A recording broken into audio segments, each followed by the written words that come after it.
So this might be a first for Bookworm, Mike, in that we're recording on a Saturday morning. Have we ever done that before? I don't know. I'm okay if we don't do it again.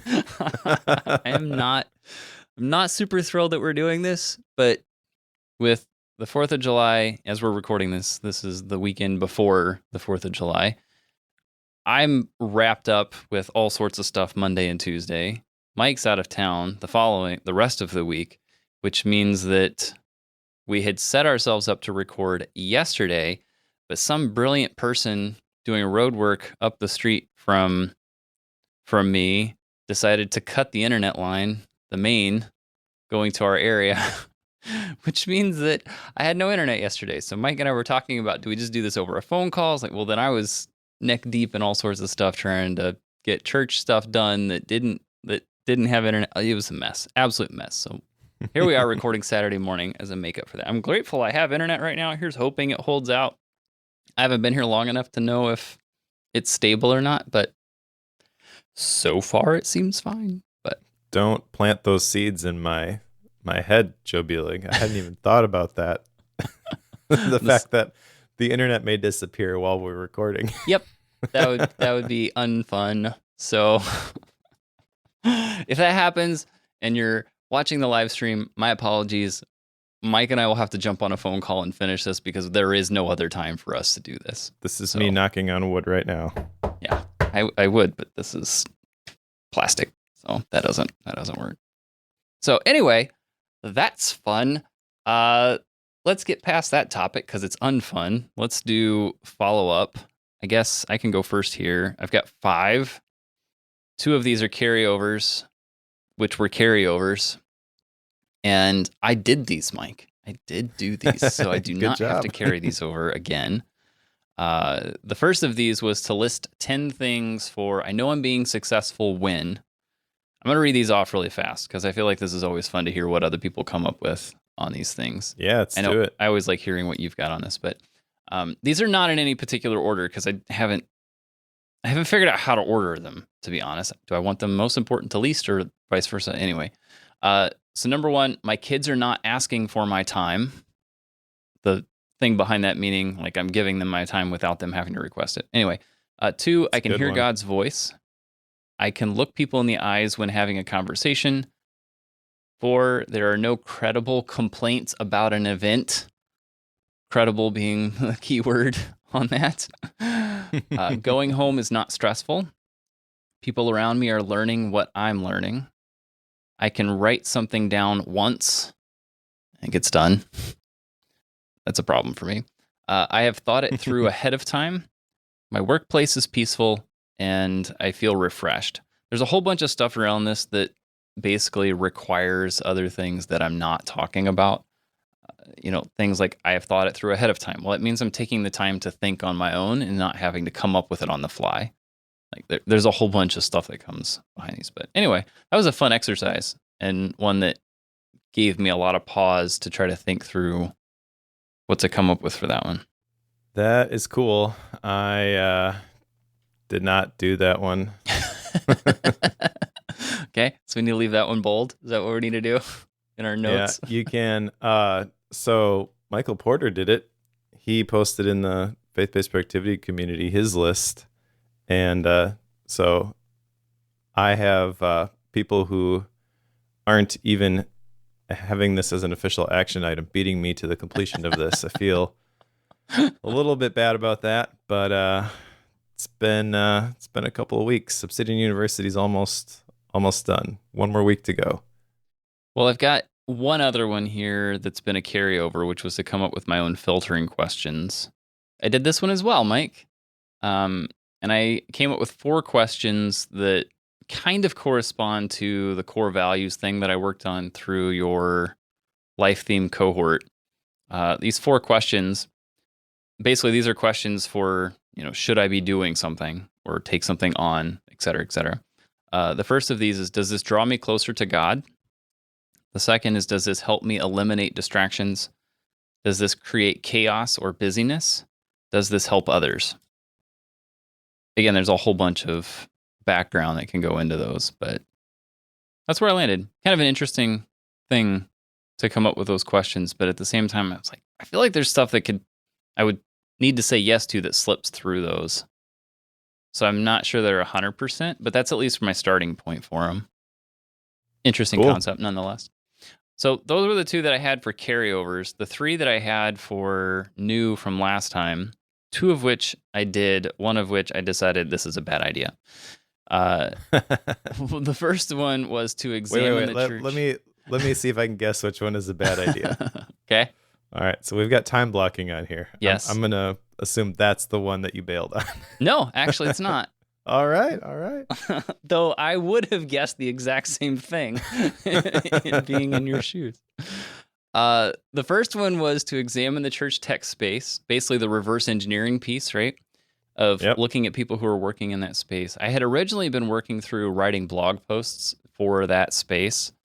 And as I did the research on that, I realized that very few people are doing that. Now, that either means that it's ripe for the picking, or it means that it's really hard to do. And I think what I'm realizing is that's actually fairly hard to do because so many times it needs to have like some form of a visual with it. And most people are doing video for that. So I got to rethink like what I'm capable of doing in that time-wise. So that's something I need to actually work through that one with my wife a little bit, time-wise and such. So that's one of the 3. The second one was to make a checklist for examining an idea. And I had started the process of when a new idea comes in, this is similar to like the filtering questions. What are the things I need to consider before saying yes to that idea?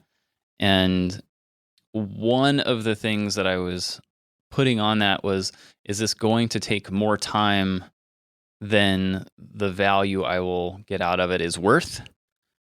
And whenever I wrote that down, I realized that the chances of me using a checklist for an idea like this is very slim. So the time spent making a checklist for the idea of making that checklist was not worth the time. So I was like, okay, well, the thing I'm doing right now is very meta. Didn't even make it past that. So I scratched it. Like, okay, we're not going to do this. And that was line number 1.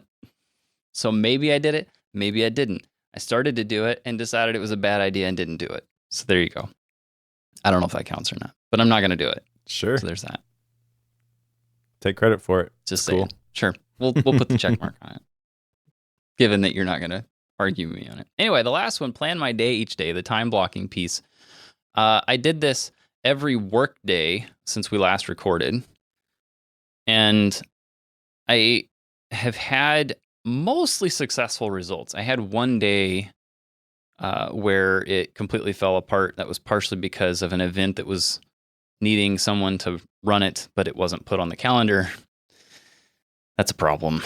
That seems to happen more often than it should. A big group of people shows up and says, "Hey, where's our sound guy?" Like, didn't know you had an event. Did you tell us about it? So that's a no. So that means I wasn't planning to run this for you. Anyway, that day got all blown up. But most of the time, I've had success with this. And as weird as this is, I've been doing that in reminders, just the standard Apple reminders. And that sounds kind of strange when I say it out loud, but at the same time, it's like it works really well for me. I don't know. That's a weird thing. This is a side note. That's a weird thing. I feel like I've been going back to more and more of like the Apple built-in apps over time. Yeah. I don't know why that is. Like I've been using just the calendar app. I've been using reminders. I don't use notes. So maybe it's just those two. But those are like crucial. Anyway, I'm rambling about it. How about you, Mike? How about your follow-up? My follow-up. Well, I had mixed success. The carryovers did not happen. Still need to make my list of things for I know I'm being successful when. The immediate I know I'm being successful when is I get a break. Fair enough. City University's been going great, but it is a ton of work. I should have never done multiple teaching sessions in the same week, given the fact I had to make them from scratch. But one more week to go. When you said you were doing a couple of these things in conjunction with each other, like, oh boy, that's not something I ever want to do. Yeah, I mean, it's going really well. Once I have them, I have them. Yep. They're assets. I can break them apart. I can build out like more permanent evergreen stuff inside of Obsidian University. So that's kind of the plan. Yeah, but it's definitely a lot of work. I'm proud of what's coming out of it, but that has been taking up all my time. I did not teach my family to call each other out when in the gap. I did do the other two though, kinda. So reverse engineer some creators from Craft and Commerce. One of the creators that I walked away pretty impressed with what they had built was Jay Klaus. He is the creator science guy, and I attended a newsletter workshop that he did, and it was really good. And just really impressed with what he's built. He used to do the community for Pat Flynn with Smart Passive Income, and then left to do his own thing. So, I mean, if there's one person you're going to learn about how to build a community from, it would be Jay Klaus. So, I have joined the starter of his community, the lab it's called. So I don't have access to everything, but I do have access to some of his courses, the workshops, stuff like that. So I'm starting to like poke around in there and just kind of seeing what sort of sequences he's created for like when you join his membership community. Obviously got a look at the thought process behind the email sequences and things with the newsletter masterclass thing that he did. And that has led me to working with Matt Ragland as a kind of email coach. He has a service where they'll take your content and break it up and post it automatically for you as emails. That's not actually what I'm working with him on, but that's like his big offer. And I just been a fan of Matt's for a really long time, and really like his approach to things.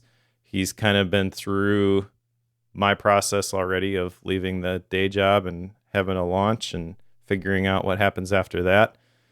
And so I'm looking forward to learning from him. I remember a couple of years ago seeing something he did with his newsletter list where it was kind of like a choose your own adventure style game in terms of productivity advice. Like you picked your path and all that kind of stuff. And I'm like, oh, that's a really cool idea.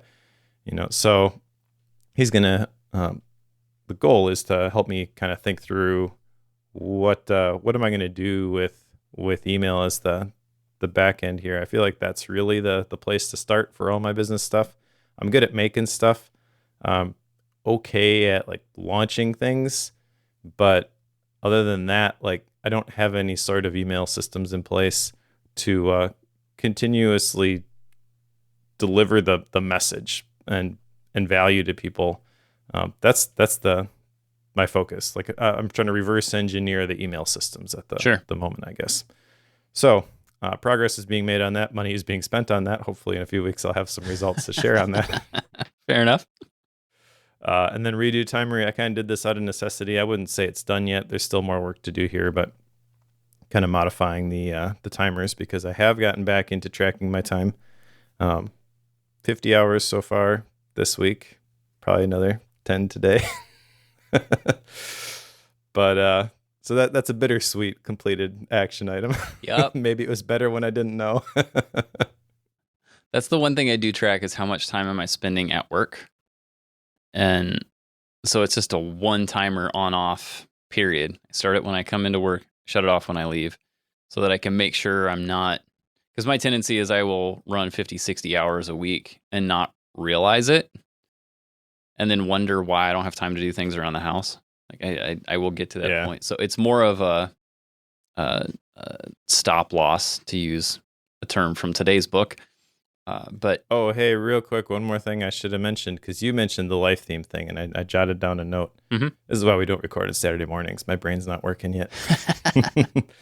I've had quite a few people talk to me about the life theme stuff. The people who went through it keep bringing it back up. So I'm guessing that it was probably pretty good. So one of the things that I'm going to do, I actually have all of these written already.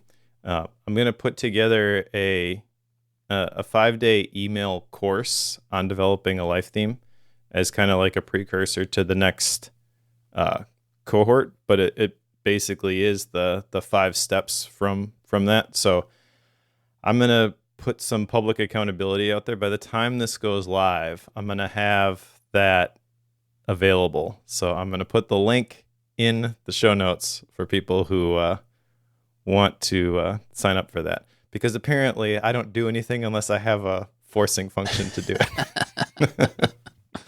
Nice. The thing I love about that cohort was the fact that there's an accountability that comes with it of here's the thing I need you to do before we do the next session. And it doesn't take long. I think in most cases I had maybe 10 minutes in it, which these are all things I probably could have done on my own, but won't because I wasn't a part of a group and expected to talk about it later. So I love that about it. So it went really well. I'm a fan. It's informed a lot of decisions on my part. So I look at that as a very big win on your part. So well done, Mike. Awesome. Thank you. You should leave me a testimonial. I should do that. Yeah, I can do that. I'm writing it down now. Cool. I'll send you the link. Perfect. Give you an action item before we even got to the book. I know. This is not fair. This is how my life goes. Even in, what was it? I think it was the last cohort session. There was somebody on I think it was one of the Obsidian University sessions. Somebody was trying to give me action items. Like, what is the deal here? Why do people always want to give me the action items? It's not fair. Sorry. I just say no. It's okay. I'm good at quitting, apparently, which is today's book. Let's jump into that because that's awesome. Quit by Annie Duke. Tagline on this one is the power of knowing when to walk away. And I can't help but hear the song in my head. And this is one that I think I've seen recommended in a few different scenarios. A close friend of mine recommended it to me personally. And going through it, I have lots of thoughts. It's pretty much exactly what I was expecting, though, like the process of how to quit things and when to do so, which is exactly what I would expect from Annie Duke. We read her other book, Thinking in Bets, and I feel like that was kind of an interesting read as well. So she's a pretty good writer. But yeah, what were your first thoughts on this one, Mike? Do you have any preconceived notions that were completely dashed? No, this one was kind of what I expected, but it was also really good. So I have thoughts on the prologue if you want to go there, or introduction, I guess. Sure, we can do that. Just to set that up quick, the prologue basically is talking about quitting versus grit, quit versus grit. And should you quit things, or are you quitting too soon? Should you really stick things out? That to me, that's really what that whole section's about. Tells a story about Muhammad Ali when he probably should have quit but didn't. There's that. Anyway, what are your thoughts? Yeah, those stories, just as a side note, are some of the best storytelling that I can recall from a book. Like, I think she's a better storyteller than Ryan Holiday. See, that's fascinating for you to bring up because I actually have, so right here by the prologue, I've got the story, this is in my handwritten notes, but I've got Muhammad Ali just as a note. And then beside it, I said, she's telling this about as good as Ryan Holiday. That's what my note says here. So like, interesting. So it's interesting you say you think she might be even better. I will say, like, even the stories, they're not stories I've heard before. So yeah, it's awesome. Yeah, they're not stories that I've heard before.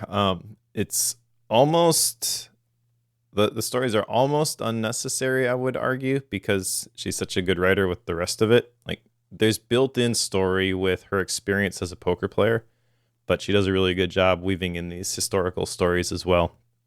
So that definitely makes the book better. I'm not saying she shouldn't have done it. But the Muhammad Ali story at the very beginning, obviously very kind of emotional, because it it's highlighting the fact that because he didn't quit, he had physical bodily harm happen to him. And the underlying tone there is don't do that. Quit before it has permanent lasting negative effects on your life.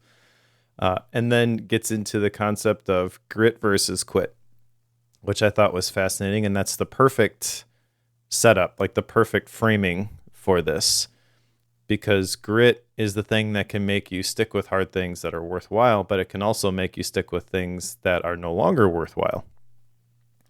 And she's saying you got to know, success is really knowing what are the right things to stick to and then what are the right things to walk away from. Success is picking the right thing to stick to and quitting all the rest of them. And that's kind of challenging. Not like that is hard, although it is hard, but it's kind of confrontational. Like it forces you to wrestle with some things, because I think the default and kind of her point in the prologue is that society exalts grit as a virtue. And it is in a certain sense. If you pick the right thing to stick with, like grit is the thing that can help you be successful with it. But that's one thing. And then there are how many other things that you're trying to do at the same time. And we just apply this concept of grit to all the other things that we really shouldn't be doing. And she talks about the framing of this is kind of weird, I thought, but the scales are gaffed towards grit instead of quit. I never used that term gaff or heard that term gaffed before, but basically what that means is like the thumb is on the scale, right? If you've got grit and quit on these scales, there is more weight placed on grit. And I never really thought about it that way, but it's totally true. And it's a great setup for the rest of the book. I know, like in the tech space, people talk about, move fast and kill your darlings and drop features that are not helpful, minimum viable product. Like all of that stuff is dependent on quitting things very quickly. And that's something that I think is not normal. And even in that tech space, I don't see that as something that is done on a large scale. Like they'll do it when it comes to the product, but when it comes to the business, they don't necessarily do that. Like they'll have entire departments that they'll keep around because of historical reasons when they really shouldn't do that. And there's a whole bunch of stuff around that. But I think you're absolutely right. And the way that she pitches this is that we tend to exalt those who will persevere through the depths of pain and suffering, or when it's really should have been dropped already. So I get that that's a thing that we tend to do, but when you look at a lot of very successful people, they've quit early on a lot of things. Think of, I don't think this story was in here, but the Michael Jordan scenario where, he quit, then came back and quit. Like you don't want that. It damages a reputation in the process. And learning when to persevere through something versus when to drop something, that's the key. And that's exactly what she's going to take us through throughout this book. Yep. Which will bring us to section 1. Now, I have this, there's, oh gosh, how many were there? There's 11 chapters in this book. No conclusion, which is interesting. We'll get to that. But there's 4 sections here. So she's not exactly going to follow the trend of 3 parts. But I feel like this would make more sense to talk about these in the section form instead of by chapter. Number 1, because 11 chapters would take a long time to get through. And also, so much of like chapter 1, 2, and 3, which are all part of section 1, I felt like kind of blended together. So to me, it makes more sense to talk about it that way. So section 1, the case for quitting. This is basically laying the groundwork for why you should quit. The 3 chapters in here, the opposite of a great virtue is a great virtue, which is the quit versus grit concept. Quitting on time usually feels like quitting too early. The adage of if you're in management, when you need to fire somebody, as soon as it crosses your mind that maybe you should fire somebody, that adage in management, that's this concept. Should I stay or should I go? This is basically loss aversion, if you will. So like it's the scenario of when should you stick with something or when should you let it go. So again, it's still talking about that quit versus grit concept. This whole case for quitting, like she's got a lot of stories here where it really left me thinking, maybe I should quit things faster and move on to other things. But at the same time, it's like, but I have so much invested in XYZ, which is unfortunate because she'll talk about that a little bit later. But yeah, anyway, the case for quitting. We should quit things more often. We should. This section was kind of validation for me. I wondered. I made to leave my job. I thought about you a lot while reading this, to be honest. Like, okay, with you quitting your job, was this validation or did it make you think you quit too early? That was my main question. Or maybe it made you think you quit too late. Well, granted, you have hindsight right now, so makes it easier. Yeah. So I feel like this would have been helpful to read earlier. Before I actually read this, I did have the thought, should I not have left? Because this just in, starting your own company is hard. What? I did not know that. That's not a surprise, right? But I had a few things that I thought were going to materialize for some consulting stuff that did not materialize, and so it's been a little bit of a scramble. The Obsidian University launch went great, but that really needed to happen, and so like I'm head down working on that. And as soon as that gets done, it's like, well, what's the next thing? There doesn't appear to be any relief in sight. Now, that's a fairly negative view, and that's not the picture I'm trying to paint here. I know it's going to take time to build these business systems, but part of me, I guess, was second guessing the way that it went down. Internally, when I made the decision, it was essentially because I was working with a friend of mine, and I didn't feel right about not being all in with that thing. I think she probably would have advised me, Annie Duke, to build the thing on the side for like 6 months, kind of just show up, do the bare minimum, and then make the leap. But I couldn't. I couldn't do that. So I left, have all this work to do. And I did have the thought that maybe I made the wrong decision here. But then when she's talking about some of the specific problems that were happening, like you brought up, the right time to fire someone is the first time it crosses your mind. Like that specifically, I remember dealing with that in the day job, and like those types of discussions and the decisions that were made, and not even really projecting that like that's the wrong decision because I was the new guy at the agency, but I do remember feeling friction, like why aren't we doing anything about this kind of stuff? And that really grated on me. So I do think ultimately I did make the right decision, that I'm doing the thing that if I were to get to my deathbed and not have tried this, I will absolutely 100% regret it. So at least I'll know now.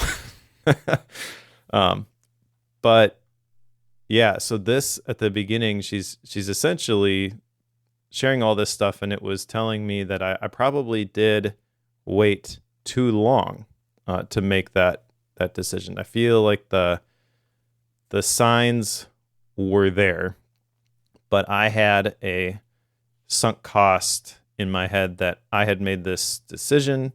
I was embracing this new thing and this new role as an integrator. I'm pretty good at this business operating system stuff. I was really good at finding all of this supporting evidence for like why I should stick it out. And I kept looking for things that were indications of maybe this will turn into the thing that I thought it was going to be. And eventually, like, I just had to tell myself, this is what it is, right? It's not good or bad necessarily. It's just not for me. and that was a really tough decision to come to. Um, and I do feel after reading this first section though that it was, like I said, confirmation that I did make the right choice, even if it took me a little longer maybe than it should have. There's a story in here, the chapter about quitting on time usually feels like quitting too early. There's a story about Stuart Butterfield in here who developed Yep. a game, video game. People probably remember it, Glitch. And it's an interesting story because in it, Glitch is growing, but only because they're spending so much money to acquire new customers for their subscription to the game. And as a result of that, they sold off, or they didn't sell it off, but they quit making the game early, even though they were still growing at the time. But Stuart realized that they were spending a lot of money to acquire new people, and the churn rate was really high. And eventually they were going to run out of people to go through that could potentially try the game, and they were going to run out of people very quickly. So he quit early, returned the money back to investors that hadn't been spent, but saved one feature from the game that people really loved, which became a feature that eventually became Flickr. So if you know the photo sharing tool, that became Flickr. And then they eventually developed, I think it was it as part of Flickr, or was it part of the Glitch system? But he's the one that, through that development team, came up with Slack. So Slack came out of all of that. Yeah, they went from Glitch to Flickr, back to Glitch, and then Slack. Yep. So because of all of that, basically the moral of the story there is that Stuart was able to look forward and look at things objectively instead of getting caught up in the moment, and realize when he needed to get out of something, and took the whole company with him. But because he was returning money to investors in the process, and because he was able to do that, everybody left in much better situations than they would have been had they just stuck with it. So quitting felt like they were quitting too early, but it turned out it was exactly the right timing. But I feel like that's really hard to do. Like trying to see past where you're at right now and look at it holistically and be able to see that you need to quit. I feel like that's not an easy thing. And obviously she's going to spell that out through the rest of this book, through these stories. The number of times that, like, the ones that get me are these stories when it's like this person was someone who studied loss aversion, and because they studied all that, they still had this scenario over in this other situation where they did the exact same thing that they studied for their entire career. So this is not a simple thing to just overlook. Like, there is no magic bullet here to just like, here's how you get yourself perspective and make the right decisions. Like, no, this is hard, even if you know exactly what you're That was at least refreshing to me and made me feel better about myself. I just need to say that. Yeah, well, that story, I love that story. I had not heard that story before, and I definitely related to that story because when I left my position as the integrator, I think a lot of people there thought I was crazy because the results looked good. There was the growth and the profit, which was the measuring stick for success in my position. So, like, if you look at, is Mike doing a good job? The answer is yes. The company is doing well. Why would you leave at that point? And I couldn't really articulate it other than I kind of want to do this other thing. And we tend to rationalize away the clues that point us towards quitting, is something that she says in this second chapter. People are excessively cautious when facing life-changing decisions. I feel that is me too. So for a long time, I not a long time, but probably several months, was questioning things. And that was kind of if I look back in retrospect, that is like the seeds of this, wrong fit sort of thing. But I didn't have any solid numbers to latch onto, so I had trouble making the decision. All the numbers that I was looking at or you should just stick with the thing. Yeah, this is a great section. I mean, if this is where the book ended, I got my money's worth. I know. Actually, I don't say this very often. I don't know that I've ever said this, but reading the prologue, like this is if I ever go to a bookstore, this is the type of thing that people do is you read the prologues or read the introductions or at least skim those, and then that is a really good way to figure out, does the premise of this book fit what you're looking for? And that's something I do quite a bit. If you read the prologue to this, I feel like you learn that, like we talk about this, like if I get one tidbit out of this book, it was worth buying and reading. That happened in the prologue for me. Yeah. So I haven't even achieved the beginning of the book, and yet I've already succeeded in the purpose of me picking up this book to begin with. So that is something that I think tells maybe some of the density of this book too. We've talked about that as well. How much information is in this book for the number of words that you're going to read in this book. And there's a lot in this. Like there is a lot to go through, which means we need to keep moving or we're not going to get through this. So section 2, In the Losses, is the name of this. There's 3 chapters in this particular section. Escalating Commitment, Sunk Cost and the Fear of Waste, Monkeys and Pedestals. And let me kind of summarize these 3 here real quick. So escalating commitment, the more you invest in something, the more you feel like you can't leave it. You think of the number of I always think of like government projects where they sunk $1 billion into it and then it's not quite done. So they sink another 500 million into it and then they sink another 500 million into it. And then they can't let the $2 billion project go because they don't want to show that they're misusing taxpayer dollars. So then they sink another, and then it just keeps going. And does it ever end? And then by the time it's all done, you realize that you never should have started it. If you knew it was going to cost $4 billion to build it, nobody would have approved it. And yet that's exactly what they've done. Anyway. I mean, $4 billion is cheap compared to the California bullet train that they talk about. Yes. Yeah. Chapter 5, Sunk Cost and the Fear of Waste. This is something I know people really struggle with. I know I have as well. Monkeys and Pedestals. This one's kind of interesting. That comes from the term of, let's see if I can get this right. So if you had a monkey, what was the thing? If you had a monkey that could juggle... You're trying to train a monkey to juggle flaming torches. That's what it was. While standing on a pedestal. Yeah.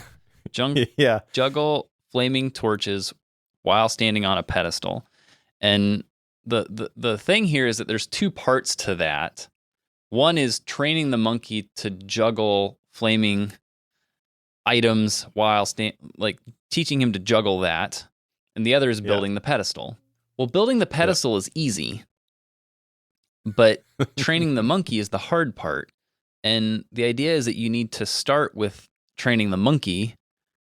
Don't start with building the pedestal because that's easy. And once this was explained, I was like, holy buckets, I struggled with this on so many fronts.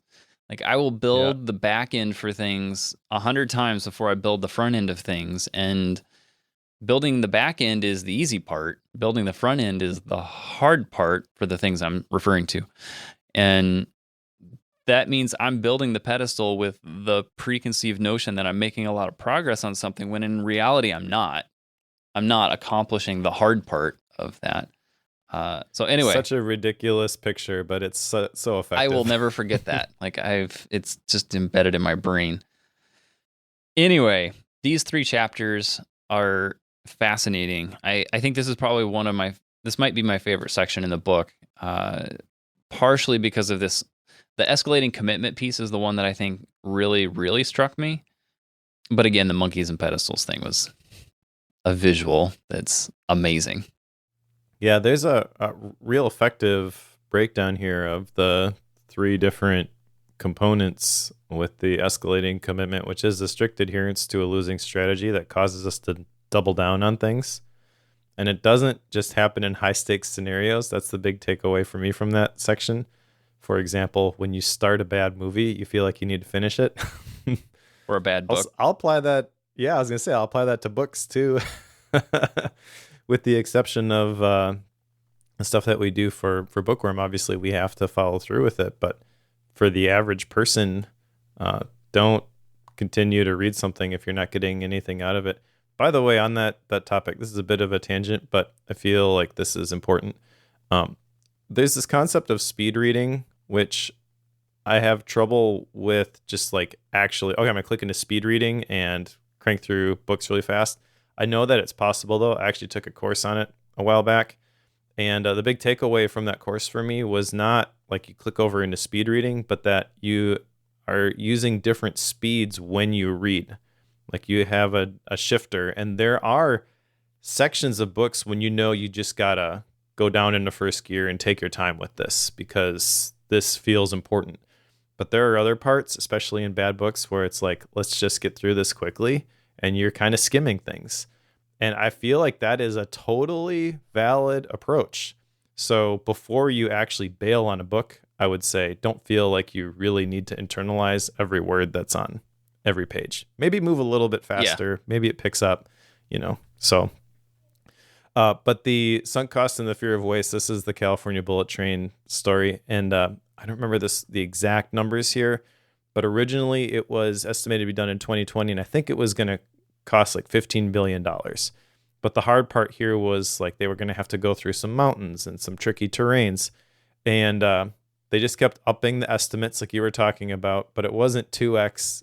It's now over 105 billion. And they're projecting it'll be done by 2035. And they've only built a couple small sections of the track, which were pedestal building. They were the easy parts. Like, there, we started it, see? But they have no idea how they're going to actually tackle the hard parts. Yeah, they had the issuance of $9 billion in bonds, but that wasn't the estimated cost. The estimated cost was $33 billion in total. Is what they had estimated at the very beginning. Okay.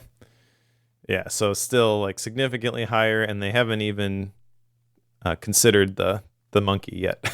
Yeah, the current estimate is 105 billion. So yep, that's the one I remember. And then they also made the point that with some of those projects, it's really hard to quit because those are politically motivated. And if you bail on a project like that, essentially what you're saying is this project was a waste. And no one wants to waste taxpayer money. So her point is like you keep doubling down on these things and the cost keeps going up and most of them aren't going to see the light of day anyways. So the real wasteful thing is to continue to do this, but that's not the way it comes off. That's not the optics of the situation. So it's hard to do.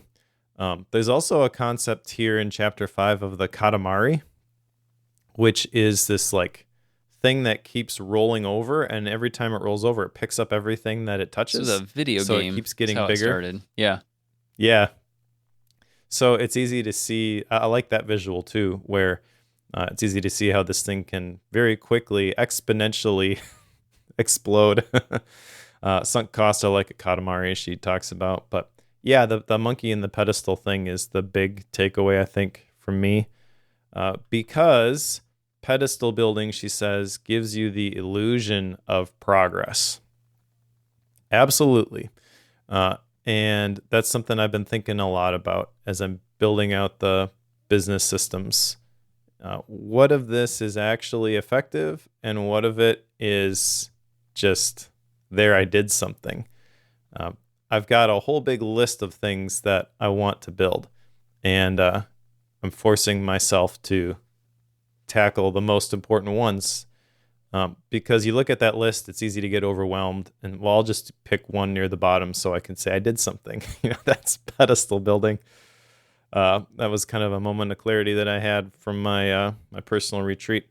By the way, I went on a personal retreat this week. And I went to this thing called a getaway house. Okay. Have you heard of these? I've heard of some things around this. Like it's a place you can go to. It's fairly small, and it's like all yours for whatever time period, right? I'll share the link in the chat here. But it's like a tiny house on a campsite. Okay. Michael Porter told me about these, and they're awesome. They're kind of positioned as like a way for big city people to get out into nature, like get away, right?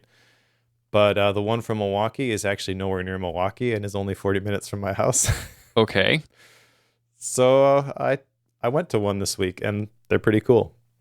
So yeah, a little bit of a tangent there, Yeah. but that's kind of where I got this moment of clarity.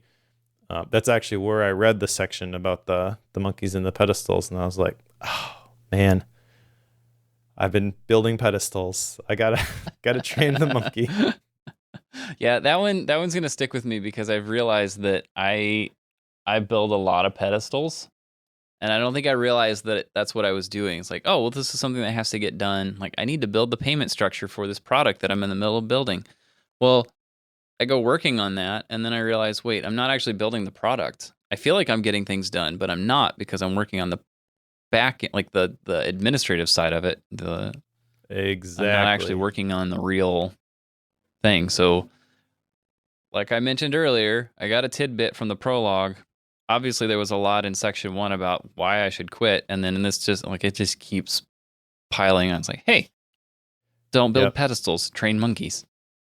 And the thing about this is like all those other things that you're talking about, those have to get done, Yes. right? So it's easy to justify, well, I got to do these things anyways. I may as well do them now. It kind of gets back into like the back in the day with OmniFocus 2, everyone had their custom perspectives and low energy, all that kind of stuff. And my big takeaway from this is like that's the wrong approach. Not that you shouldn't use metadata and contexts and things like that, but anything that is not training the monkey is building a pedestal. Yeah. There is one monkey to be trained at any given time. Early on, I don't remember if this was before, I think it was before we started recording, but I was talking about using Apple reminders and like the built-in calendar app and stuff.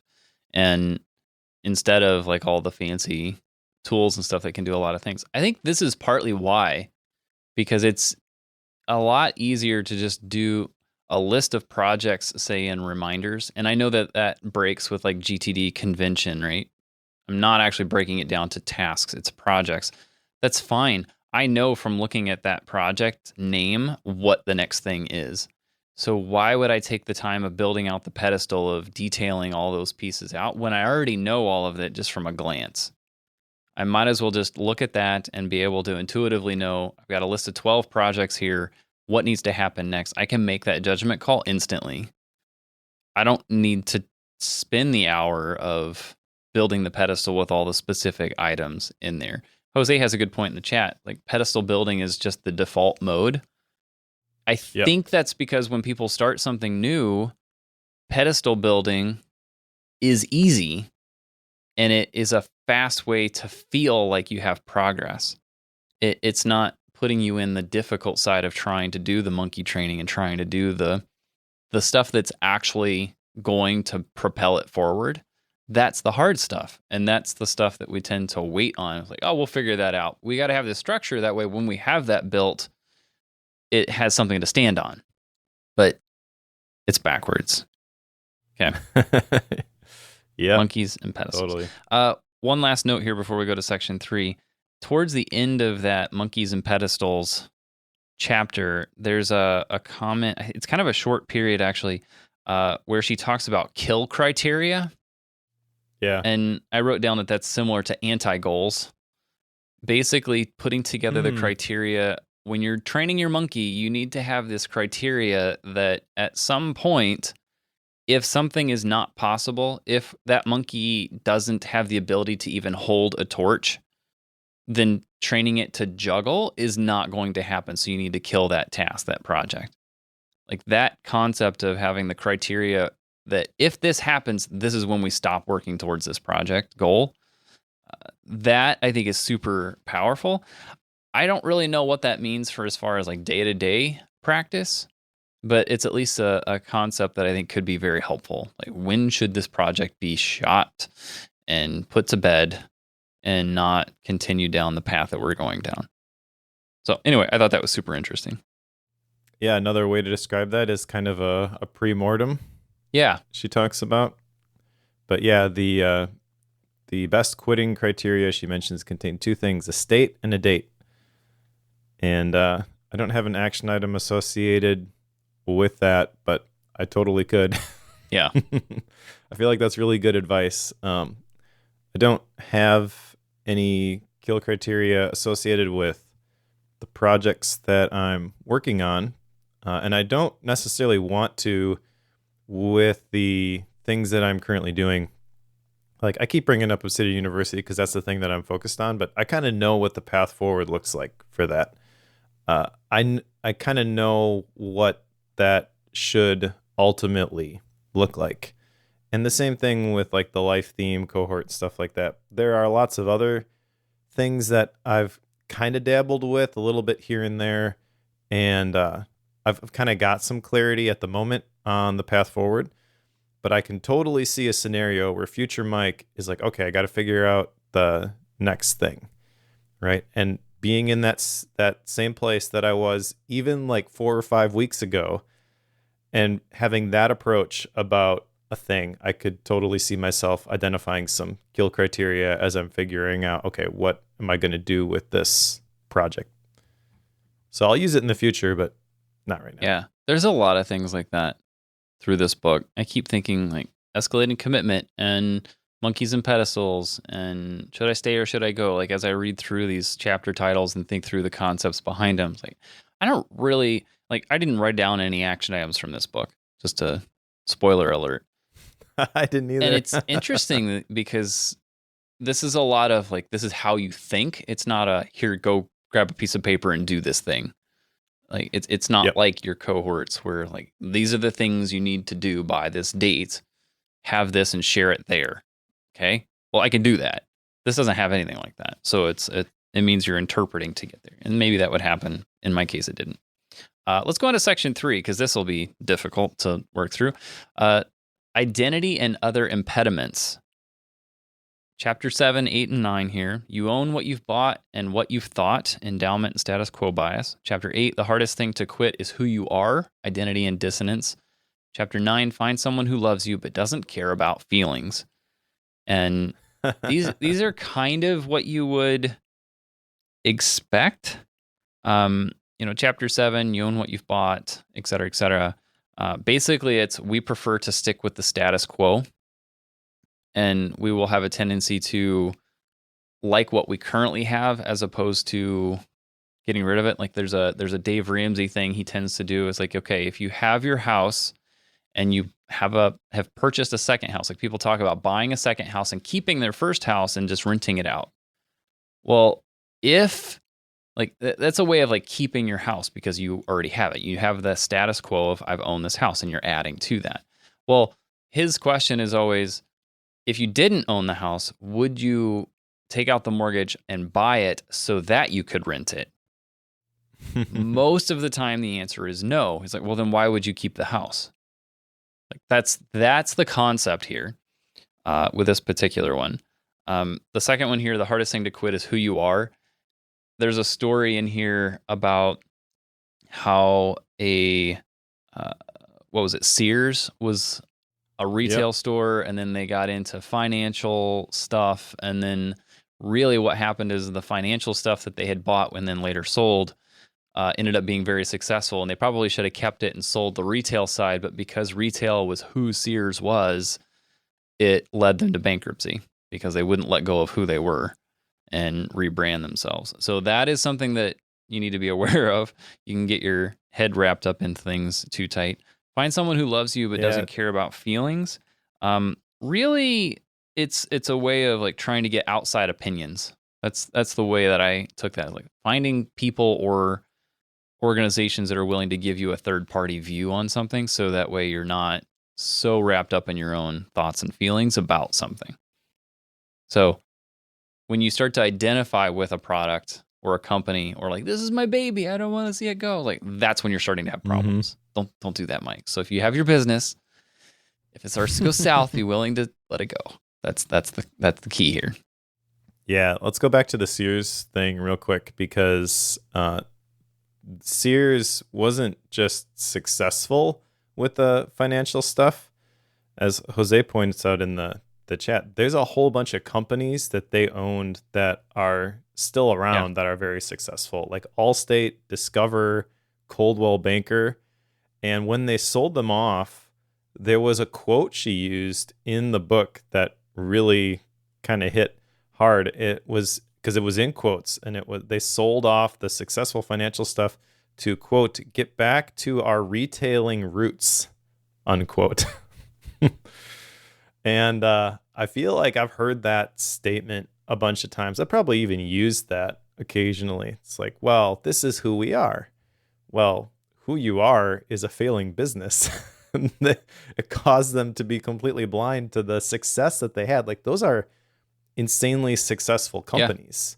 And they're all still around. They're all still around. I forget. I think Discover was, or Allstate maybe, was like the biggest one, and it was worth like $40 billion. And I forget the exact numbers, but that may be bigger than what Sears was. And it's not the same because Sears has been around for a really long time. And so 1920s dollars, obviously way different than 2020s dollars. But just not recognizing the potential of what they had because they were so attached to, this is who we are. And I get why that happens. The term for that is cognitive dissonance, right? When new information conflicts with our previously held beliefs.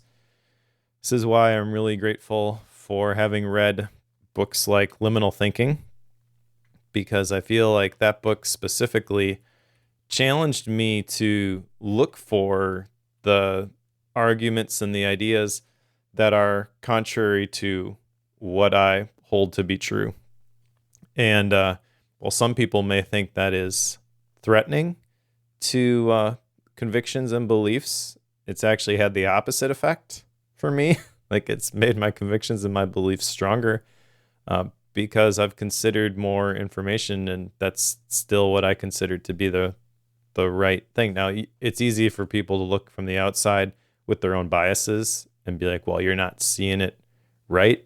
And you can't really judge that for somebody else. You got to arrive at your own conclusions. But I am thankful that we've been pushed in that direction to not just surround ourselves with the people who think and talk exactly like we do and enforce that bubble of belief. Because I feel like that bubble of belief is the thing that can amplify that cognitive dissonance. Like, if you're in that bubble of belief and you get one thing that kind of floats in that's contrary, you really have issues with that one thing, because everything in your world is perfectly organized and this one thing doesn't fit. It's uncomfortable and it's inconvenient. What do you do with this?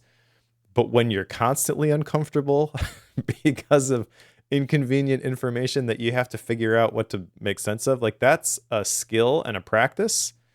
And just like going to the gym, I believe that those muscles can get stronger and it's less threatening every time that happens. That's kind of the whole idea behind chapter 9, find someone who loves you but doesn't care about hurt feelings. She's basically telling us to get a quitting coach, somebody who can tell you when it's time to let things go. I don't have an action item associated with this, but I like that idea of the quitting coach.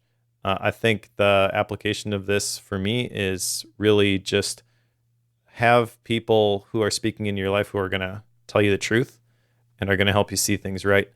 For me, that's mastermind group. But I do think this is really important. Have people in your life who can tell you this sort of stuff. But I'm not going to go hire somebody just to fill that role. I feel like I kind of sort of have that filled already, but I feel like this is an obvious action item if someone does not have this already. Who in your life has permission and is able to speak truth so that you can see things right and tell you when it's time to give up on this idea that you have, regardless of how much investment you've made into it or how attached you are to it. Yeah, I think that's really important. And I don't think that's easy to accomplish either. Like, finding the people who are able to give you that feedback in a way that doesn't completely force you to reject them is important. Yep. But at the same time, like, when you have a strong conviction and you're confronted with evidence that that conviction is wrong, how you process that can, I don't want to say dictate, but it can be a strong indicator of the character that you have and how deep down that hole you may have been. Deep down the hole is probably the wrong phrase to use, because if it's a positive thing, then that's something you should hold on to. The thing I instantly think about, if you've ever looked up people doing flat Earth experiments online, and the look on their face when they do the experiment and the experiment confirms that the Earth is round. I went through a phase where I thought these were hilarious. And the look on these people's faces when they confirm that the Earth is round through their experiment to prove that the Earth is flat is priceless. And usually there's a look of devastation, because everything that they have been teaching and preaching for the last however long, in that particular person's case, sometimes people it's years, they have just proven that that entire world of thinking is wrong. And they were certain that it was 100% true. Now, that's a weird example, because I don't know how people get on board with that particular theory, but that is what they do. But that's a good way to see that when you have something that you've held on to very deeply and you're confronted with the hard facts that what you have believed is wrong, what do you do with it? That's where your real values start to show. All right, let's go into section 4 here, because this is fun. Opportunity cost is section 4. This is the last section. Again, there's no conclusion, so this is the wrap-up of the book, chapters 10 and 11. Chapter 10 is lessons from forced quitting. Chapter 11 is the myopia of goals. Chapter 10, basically, when you're forced to quit something, it then forces you to explore new things. And when you start to explore those, you get to see new opportunities that you may want to explore. The key is to maybe learn how to explore those things before you're forced to quit.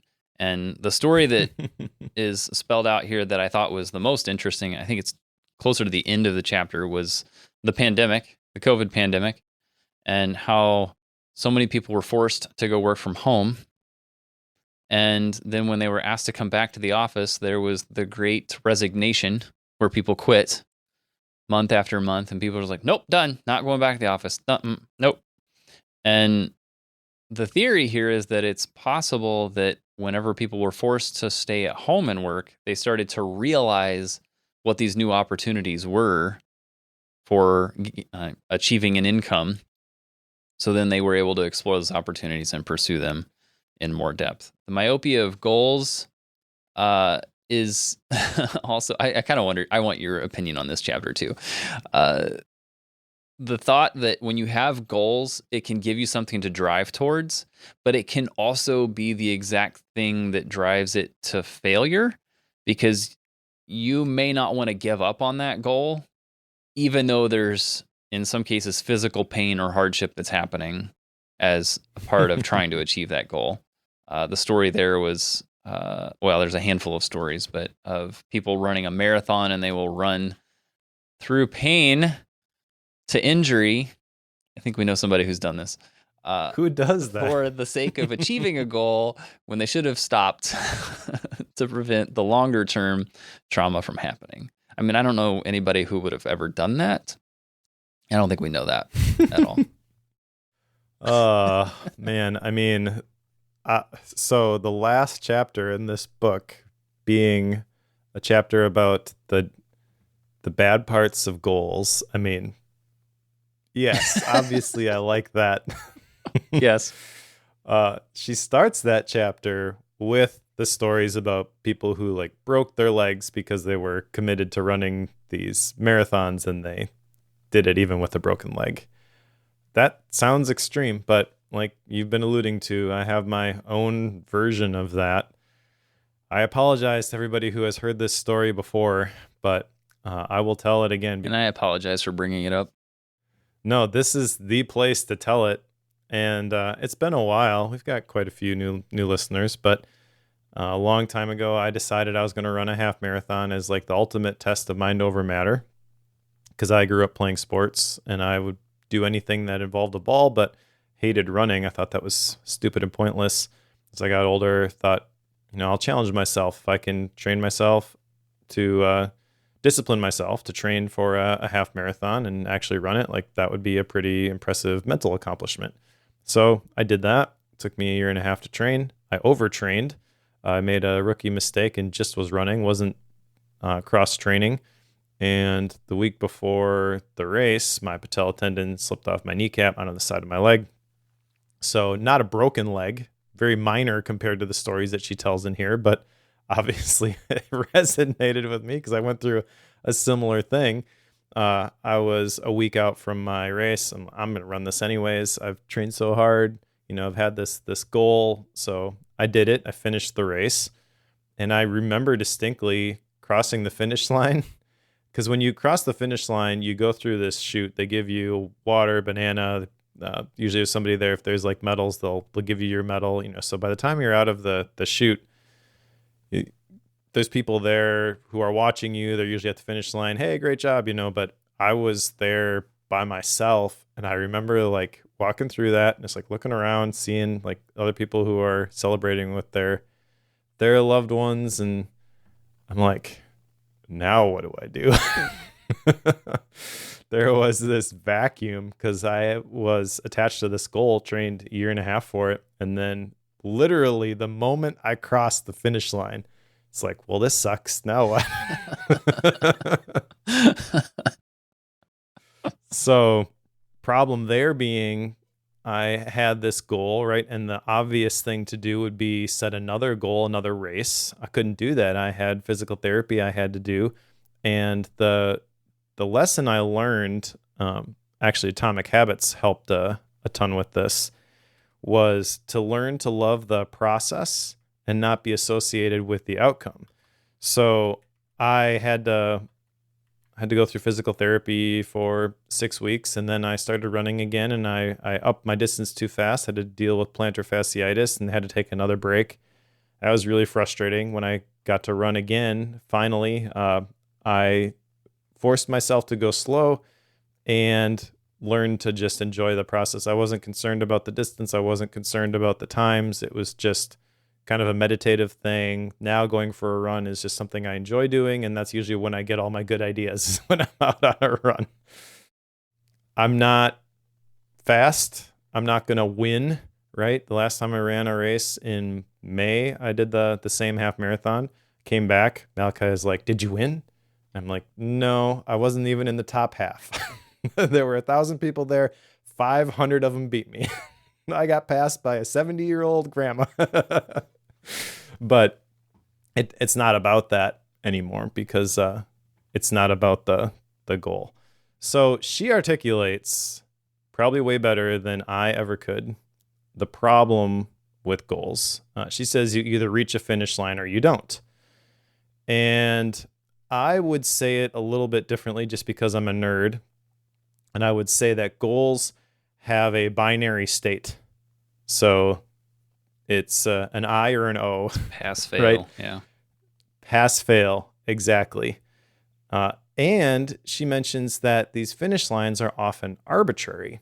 So we got to be careful when we set these goals. Again, she's kind of alluding to the fact that goals can be good. And I agree with that. They can create motivation. But again, like grit causes you to stick with things. But also the bad part is it causes you to stick with things. So you constantly have to be asking yourself, is this the right thing to be sticking with? The personal retreat process that I do, basically the 12-week year stuff, helps a lot with this because I don't go 18 months with a goal anymore. I go 3 months and then I reevaluate. I do the wheel of life. I do the retrospective stuff. I ask myself, what should I start doing, stop doing, keep doing? And I pick something different. It's usually in a domain that is totally unrelated. So I don't get so fixated on this is the thing for so long. I feel like the distance with the feedback loops is important here. And really, we just need to recognize that goals do cause this escalation of commitment. And when we give up on a goal, we will feel like we have failed or we have wasted our time and our effort. But there's a very important point that she makes in this last chapter, that waste is a forward-looking problem, not a backward-looking problem. So when she framed it that way, that made a ton of sense to me, because when you do feel like you failed something, you feel like all of the effort that you put forth towards that thing was wasted because you didn't get to that finish line. But that is obviously not the approach of a true retrospective. A true retrospective forces you to look backwards, right? And so that's kind of an interesting challenge, separating those two. How do you look backwards and disconnect it from looking forwards at the same time? And it just kind of reiterated for me the value of the personal retreat process that I accidentally landed on. Like, I've been doing this for a long time, and I didn't realize the real value I was getting from it when I first started doing it. But after reading this chapter, this is the way. It makes sense, right? That's at the end of every chapter, she has a summary. It's basically like all the big points from the chapter. And this particular one, it looks like it's a 9-point list on this particular chapter, chapter 11, the myopia of goals. And it's almost like a checklist for why we've talked about goals being less than ideal. And like we were talking about, they escalate commitment when you should quit. They're pass fail in nature. You shouldn't measure just when you hit the goal, but also what you've learned along the way. You should set intermediate goals and, set the kill criteria. All of these things, they're inflexible in a flexible world. Like, these are all things she has in this. Like, oh, well, check. These are all the reasons we don't like goals. So it's a really good summary of that. But again, she pitches it through the lens of stories and people who should have quit, who didn't, and the results of that. The part that's interesting to me is that she ends this chapter. I feel like she spent a lot of time putting this book together. I don't want to get into style and rating too much, but not yet anyway. But she uses this last chapter to wrap up the book anyway. So it's almost like it doesn't need a conclusion. Yep. Because the way that she ends of that chapter is just with the statement, contrary to popular belief, winners quit a lot. That's how they win, which is the summarization of both the chapter and the section, but also the book itself. So she did a really good job with that. Anyway. Yeah, one other thing with that, by the way, is she mentions that we need to celebrate our progress. It's kind of a minor point that she makes, but I feel like it's really important. I feel like she actually could have gone deeper on that part of it, because when you are considering whether you should quit something and you're thinking about all that time that you have wasted, what you are firmly looking at is the gap, right? But if you learn to celebrate your progress, you can look at the gain and you can glean some positive from the experience. Well, I didn't achieve the goal, but I learned how to do X, right? And I feel like that would make quitting a lot easier if you learn to recognize the gap in the gain. Well, should we do action items? Let's do it. I have none. Okay, done. How about you? I don't have any official action items. I feel like there will be lots of things in the future that will come from having read this. So I guess I share that because I don't think there are any action items right now, but there will definitely be future action items associated with this. It's kind of not the typical approach that we take for Bookworm. But I think it's not fair to the book itself just to say, nope, we have no action items from this based on what we've done in the previous 173 episodes. I feel like there is action that will be incentivized by reading this, just not immediately. I just don't know what it is. As I was thinking about, what do I want to do as a result of having read this?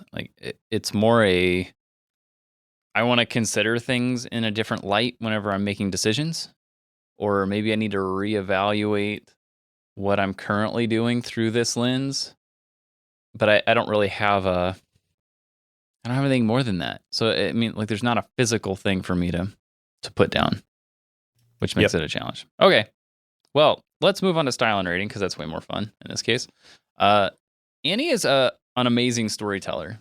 We talk about people who are good at telling stories, but she is up there with the best of them. As we talked about earlier, she's probably in the same category as Ryan Holiday, which is an interesting thing to say. This is one that I really enjoyed reading. It's one that I oftentimes I will read the whole book, and then when I'm putting together the outline, I will end up skimming my way back through it just to find the points both in my notes and in the book that I want to talk about as part of the episode. The trick is, like, the stories are so gripping that I found myself like accidentally rereading things the second time I was glancing through it, which is not something I do very often, but it's just that gripping. It's like, wait, that story, there was a detail in that. It's like, what was that? And then I end up reading the 3 pages there. It's like, oh, okay, well, I wasn't planning on spending 30 minutes doing this, but here we are. So it's an awesome read in that sense. She has, even between the sections, there's a story that like transitions you from one section to the next, which is also odd, but that's what makes me think she spent a lot of time putting this together, and one that makes me really appreciate the work that she's put into this. As far as a rating, to me, this is a fairly simple 5.0 to me. I absolutely love this. I feel like this could easily help you understand when you should keep doing something or when you should let it go. And she absolutely nailed it, in my opinion. So I love the story. I love the way she formatted it. I love the topic. I love the lessons that come out of it. So to me, I feel like you should pick this up. Like, I don't really know anybody that I wouldn't recommend this one to, just because everybody is prone to loss aversion or sunk cost fallacy or the myopia of goals. Like, there's so many of these things that everybody deals with, that I think you should pick this up and read it. No exceptions. If you haven't done it already, you need to go buy it. That's my opinion. Also, use the link in the show notes because it's affiliate link. That's the way to do it. Yeah, That's my thoughts. Help support the show. Cool. Well, I'll agree with everything you just said about everyone should read this. I think it's a pretty eye-opening book. I think it's even better than Thinking in Bets. I'm struggling whether I want to rate it 5.0. I feel like the one nitpick I have with this is the sections feel a little bit disjointed. The chapters do not. The chapters are very well written, but the way that they're packaged, with the exception of section 1, feels a little bit weird. Section 1 seemed obvious. In the losses kind of makes sense too, but section 3, identity and other impediments, I feel like that kind of fits with the losses section. And then part 4, opportunity cost, that is an idea that she brings up back in section 2. Or no, sorry, the sunk cost was the thing. So opportunity cost is a little bit different there, but they are, there's a lot of related things I feel like that are kind of stacked on top of each other. And from a story perspective and from a progressing through the chapters perspective, it's really well done because she'll reference other stories that she's shared as she goes.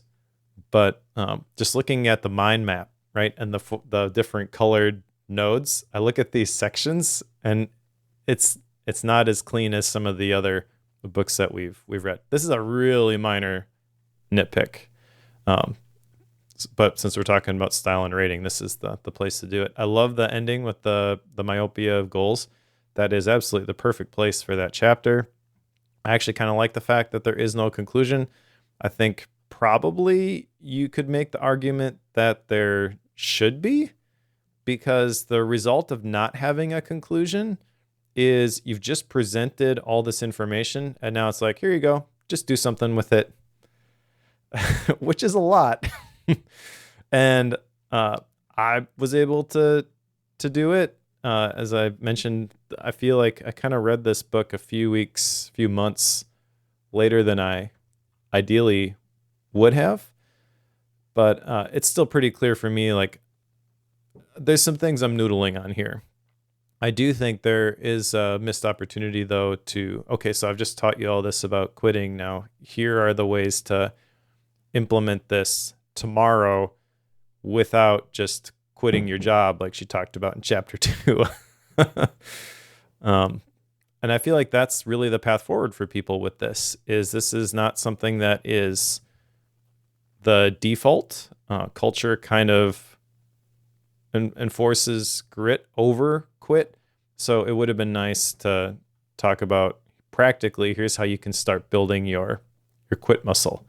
Like even in the chat, Martin mentioned quit social media. Like you could make a statement like that as an example of something someone might wanna quit, and you could totally use the sunk cost, opportunity cost, like all the things that she's talked about. Like you could tie it into some of that stuff. I feel like that's kind of missing. Um, it really doesn't detract from the value of the book all that much. I don't think I really enjoyed this one, but I think I am going to rate it at 4.5. I don't know. Could I pick 4.75? Maybe we should change to a 10-point scale. No, people already want us to not do the 0.5 stuff. So Yeah, I know. It is really, really good. I'm not sure about a double 5-star book having no action items. That's the other thing that is kind of bouncing around in my brain. But like I said, I feel like there will be, and the principles in here I've kind of already acted on. So maybe it would have been 5 stars for me had I read it in January. But I will again echo the fact that I think everyone should pick this one up. Annie Duke is a phenomenal writer, phenomenal storyteller. I don't remember the stories being that good in Thinking in Bets. Maybe they were, but I was a little bit surprised by the quality of the storytelling, to tell you the truth. But yeah, like I said, I think she's a better storyteller than Ryan Holiday. So I love the chapter summaries as well, by the way. There's like these bullet points of what she covered as like the main points in the chapters. So it's got a great reference if you wanted to go back and kind of revisit after you've got some distance from this one. all right, let's put it on the shelf. What's next, Mike? Next is a Kevin Kelly book, Excellent Advice for Living. Have you looked at this one yet? I have not. My goal is to pick it up tonight when the kids go to bed. Should I be afraid? Okay. No, we're gonna have to get creative with the format for this one, I think. Oh, okay. Because it's a whole bunch of short little excerpts, kind of like what's that one we just read that you picked? The things you can only see when you slow down, or something like that. It's basically like a whole bunch of those anecdotes, but it's Kevin Kelly. So they're good. I just opened to a random page yesterday, and one of them was, never ask a woman if she's pregnant, let her tell you. So that's the kind of stuff. There's no chapters. We're just gonna have to like rapid fire like the things that kind of jumped out to us and talk about anecdotes and stories that go along with that. But I think this will be a fun one. Side note, this is third hand. I have a friend who has a friend who his way of greeting anyone he's anywhere remotely close to who's female, he will ask them if they're pregnant, but he asks everybody all the time, every time he sees them. So that way it's an easy door for them to say yes, if that's true. I think it just seems like the sort of thing you should not do. Like it just seems like a bad idea, but that's what he does. Theoretically. Yeah. I don't know. I'm hearing that third hand, giving that to you third hand. So Excellent Advice for Living. And then after that, I noticed Blake had recommended this, and it was on my list of things to cover here as well. This just came out like a month and a half ago or so. But The Art of Clear Thinking. This is by Hassard Lee. A stealth fighter pilot's timeless rules for making tough decisions. And I'm fascinated by this for a whole bunch of reasons, which I'll probably wait till the episode to bring up. But anyway, it sounds interesting. The art of clear thinking, not the art of thinking clearly. Correct. Which is going to be very fun whenever people try to search for this in the Bookworm archives. Yes, you are 100% correct. I already feel like this should have had a different title. I know. It's rated very well, though, which is interesting to me. Okay. It's a bestseller as well. But Anyway, there's that. Cool. How about Gap books, Mike? I'm sure you have like 4. You haven't had anything going on in your life. I've got a stack of Gap books, but I haven't had a chance to read any of them. So I'm not committing to one on air. It's fair. What about you? I'm the same. Yeah, I almost didn't get through this last one, and it's just because summer happened.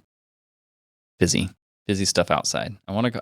The thing is, I don't want to sit in the house and read. I want to go outside and do stuff. That's where I'm at right now. So I go outside and do stuff. That's what I'm doing. That said, for those of you who have been amazing and joined us on a Saturday morning, though it sounds like Martin put us up on the big screen in his house. I don't know how we look in HD, but there you go. But anyway, if you're joining us live or you want to join us live, that's always a fun thing. It's fun to see people in the chat. Always cool to see your comments and refer to those as we go through the episode. But there's also the Bookworm Club, which is on Circle, that you can find at club.bookworm.fm, where you can make recommendations so that I'm not picking things on the fly in the middle of an episode while Mike's talking. And it makes life a little bit easier for us to choose books that are of interest to all of you. So if you want, go to the club. You can make those recommendations there, but you can also support the show monetarily and help us keep the lights on. But you also get some cool perks like a bootleg episode, which I will post to the feed as soon as we're done recording here. It's unedited, raw, all the pre and post talk and chatter, et cetera, et cetera. Very fun. No promises on quality. There's that. There's also the pro feed, which gets you the episode without all the ads and such in it. So has some perks to it. Also, all of Mike's MindNode files, all the fun stuff. So if you want to do that, go to bookworm.fm/membership, and that will take you through all the right steps from there. It's also, what is it? It's bookworm.fm/pro. That'll also get you there. I should probably start saying that because it's easier. Bookworm.fm/pro. There you go. They all take you to the same place. It's the way to do it. So anyway, thanks to those of you who are pro members. All right. Thanks, everyone, for joining us today. If you are reading along, pick up Excellent Advice for Living by Kevin Kelly, and we'll talk to you in a couple of weeks.